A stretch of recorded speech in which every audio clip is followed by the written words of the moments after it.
Hai guys, selamat tahun baru 2023. Semoga di tahun ini kita bisa menjadi pribadi yang lebih baik, lebih sukses, diberikan kesehatan. Dan kalau kalian pernah melakukan kesalahan-kesalahan dalam trading, semoga di tahun ini kalian bisa lebih baik lagi ya. Nah, kemarin tahun 2022 kita gagal mendapatkan Windows dressing ya. Lalu apakah tahun 2023 adalah Windows dressing? Jangan sampai ya kamu mengalami stres di tahun ini. Nah, kalau kamu nggak kepengen stres, kamu harus tahu 5 hal yang harus kalian hindari sebagai seorang trader. Nah, 5 hal ini biasanya sering dilakukan oleh trader pemula, terutama trader yang terjun di dunia market di bawah 1 tahun. Oke, tonton terus video ini, jangan di skip ya.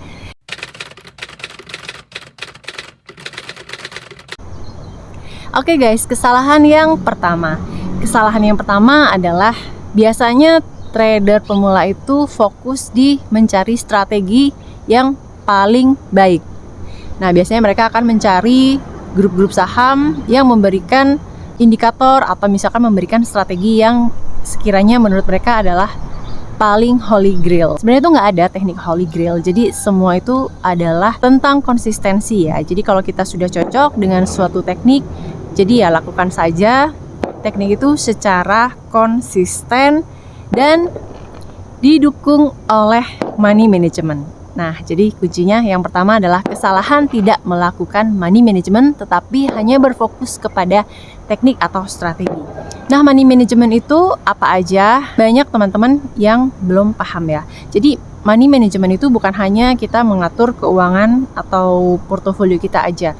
Jadi money management itu yang pertama adalah kita harus bisa menentukan berapa sih maksimal resiko atau kerugian yang bisa kita tolerir.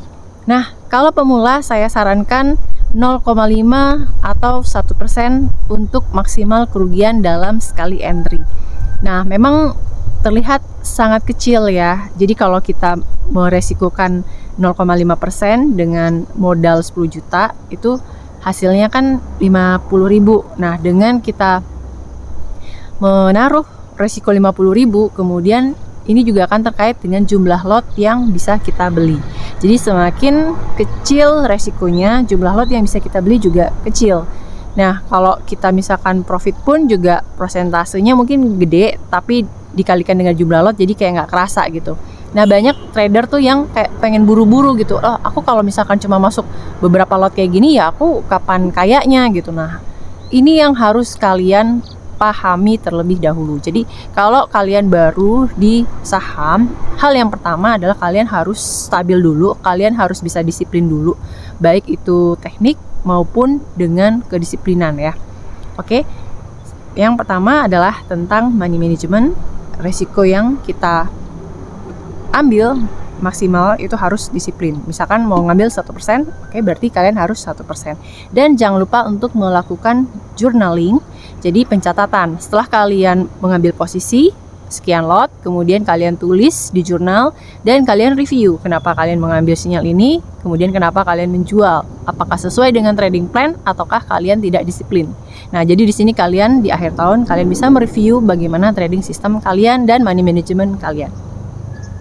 Yang kedua adalah biasanya trader pemula ini kuat untuk menahan rugi besar, jadi nggak berani cut loss, nggak berani untuk merealisasikan kerugian, tetapi kalau profit sedikit aja itu udah berani untuk dijual. Jadi sebenarnya kebalik ya, kalau trader matang itu fokusnya adalah di kerugian. Jadi berapa sih kerugian yang harus kita tanggung maksimal gitu ya. Jadi biar jangan sampai modal ini habis hanya gara-gara kesalahan satu entry. Jadi fokuskan pada kedisiplinan kita untuk stop loss. Kemudian kalau kita untung, kita tetapkan target profit. Kita bisa jual bertahap. Kalau kita sudah sampai di take profit yang pertama, kemudian ya udah let profit run gitu loh. Emang kelihatannya gampang sih, tapi secara psikologi emang ini nggak mudah. Jadi karena pemula itu biasanya banyak yang trauma, aduh nanti kalau aku nggak take profit sekarang, nanti begitu sekarang udah untung terus tahu-tahu profitnya udah hilang gitu. Nah, karena teman-teman belum paham tentang yang namanya take profit bertahap. Oke. Jadi nanti kita akan adakan kelas khusus ya tentang money management. Ini sebenarnya masih terkait dengan money management sih. Nah, kemudian kesalahan yang ketiga adalah portofolionya gado-gado atau RDN-nya itu berisi berbagai macam teknik. Jadi mulai dari yang copetan, kemudian gara-gara nggak berani cut loss akhirnya menjadi invest. Nah, kalau kalian mau fokus, mau psikologi kalian terjaga, sebaiknya kalau kalian pengen mencoba beberapa teknik, jadi sekuritasnya juga harus ada beberapa. Jadi kalau kalian mau copet-copetan, buat satu akun khusus untuk fast trade. Kemudian kalau kalian mau investing, supaya nggak kena psikologinya kalau candlenya lagi merah atau lagi rugi, nah itu kalian harus bedakan. Jadi yang untuk investing ini jangan kalian sering-sering buka. Nah, kemudian yang untuk swing, cari sekuritas yang ada fitur automatic order untuk trailing stop ya. Karena ini penting banget, sangat mempengaruhi keberhasilan sebagai seorang swing trading. Nah, sekuritas yang menyediakan trailing stop itu ada banyak ya, tinggal kalian review lagi. Saya pernah memberikan review tentang 8 sekuritas yang ada di Indonesia. Ini dia linknya ada di atas, atau kalian bisa juga cek linknya di deskripsi ya. Nah, kalau kalian pengen menerapkan trading system yang lagi aku bahas kemarin, ini kan cocok untuk sebagai seorang swing ya, swing atau position trader. Nah, kalian butuh sekuritas yang bisa mempunyai trailing stop. Nah, sekuritas-sekuritas yang mempunyai trailing stop itu ada Jasa Utama Capital, Philips Sekuritas, Indo Premier, HPX, dan lain-lain. Tinggal sesuaikan dengan fee yang kalian mau ya. Menurut saya sekuritas yang cocok untuk segala macam style. Jadi kalau misalkan kalian sekarang belum tahu, belum menemukan jati diri, dan kalian males untuk buka terlalu banyak sekuritas, saya sarankan kalian mengambil Jasa Utama Capital. Jadi kalau nanti misalkan di tengah jalan kalian, yaudah deh saya mau memutuskan saya akan menjadi trading A, jenis A gitu misalkan, saya pengen jadi sebagai seorang swing trade misalkan. Sekuritas yang cocok dengan berbagai macam style yaitu Jasa Utama Capital. Oleh sebab itu, sekuritas ini menjadi salah satu sekuritas favorit saya akhir-akhir ini. Karena apa? Karena sekuritas ini menyediakan trailing stop, fee-nya kecil, sangat cocok untuk fast trade, beli sore jual paginya juga stabil, jam 9 order kita sudah kemakan, kemudian juga ada fitur trailing stop. Jadi kurang apa lagi?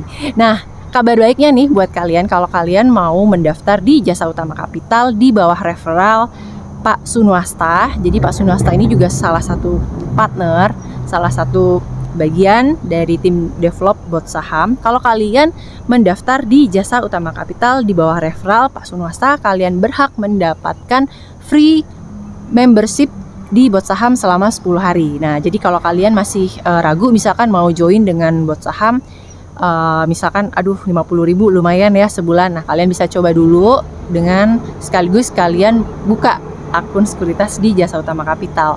Minimal depositnya cuma 500.000. Nah, kalau kalian mau tanya-tanya dulu dengan Pak Sunwasta, link untuk kontaknya aku taruh ya di deskripsi. Jadi kalian bisa hubungi di Telegram, username-nya @sunwasta. Oke, sekarang kesalahan yang terakhir, yang kelima adalah kalian salah memilih komunitas. Kalian salah memilih mentor. Kalian niat awalnya pengen belajar saham, pengen tahu, dapat bisikan kira-kira saham apa yang bagus. Nah, tapi kenyataannya, prakteknya adalah kalian menjadi korban pom-poman. Jadi saran saya adalah carilah komunitas yang sehat ya, yang nggak toksik. Komunitas yang toksik itu yang gimana? Komunitas yang toksik itu memberikan pom-poman saham pada saat market berjalan, memberikan pom-poman saham, kemudian ngajak membernya untuk masuk. Padahal kita nggak tahu apakah si pembuat pom-poman ini sudah ngambil dari bawah atau ya who knows ya. Kalau kalian bijak ya tentu kalian harusnya tahu, hindari komunitas yang seperti itu. Carilah komunitas yang niat awalnya adalah mendidik. Jadi tidak memberikan pom-poman tetapi memberikan saham-saham pantauan, kemudian kalian analisa sendiri, kalian pelajari tekniknya, lalu kalian mandiri untuk mengeksekusikan. Itu adalah komunitas yang bagus, yang nggak toksik. Jadi awal-awal dulu saya juga ikut semua saham, semua grup saham. Yang ada apa? Yang ada saya pening sendiri gitu, pusing, terlalu banyak noise. Jadi akhirnya saya bingung harus beli apa. Akhirnya saya nggak beli apapun. Jadi saya cuma melongo ngelihat orang lain cuan. Nah, selain itu juga biasanya komunitas-komunitas yang happy cuan guys. Nah, lama-lama psikologi kita jadi terganggu ya. Jadi saran saya adalah carilah komunitas yang nggak toksik. Di grup saham Trader Zaman Now atau Trader Made Free, itu foundernya adalah saya, dan saya melarang member-member kita untuk melakukan pom-pom tanpa analisa. Boleh kalian sharing saham apa yang menarik, tapi jangan lupa sertakan analisa. Nah, itu tadi 5 hal yang harus kalian hindari kalau kalian nggak mau menjadi seorang trader yang stres di tahun 2023. Semoga ini bisa menjadi resolusi kalian dan menjadikan kalian sebagai seorang trader yang lebih baik di tahun 2023. Kalau kalian mau join di grup Telegram Trader Saham Zaman Now atau Trader Made Free, linknya ada di deskripsi ya. Dan buat kalian yang belum subscribe channel ini, jangan lupa untuk subscribe karena saya akan membagikan banyak ilmu edukasi buat trader pemula. Oke guys, itu tadi video tentang 5 hal yang harus kalian hindari agar kalian bisa menjadi seorang trader yang lebih sukses di tahun 2023 ini. Sampai jumpa di video selanjutnya. Thanks for watching. Bye-bye.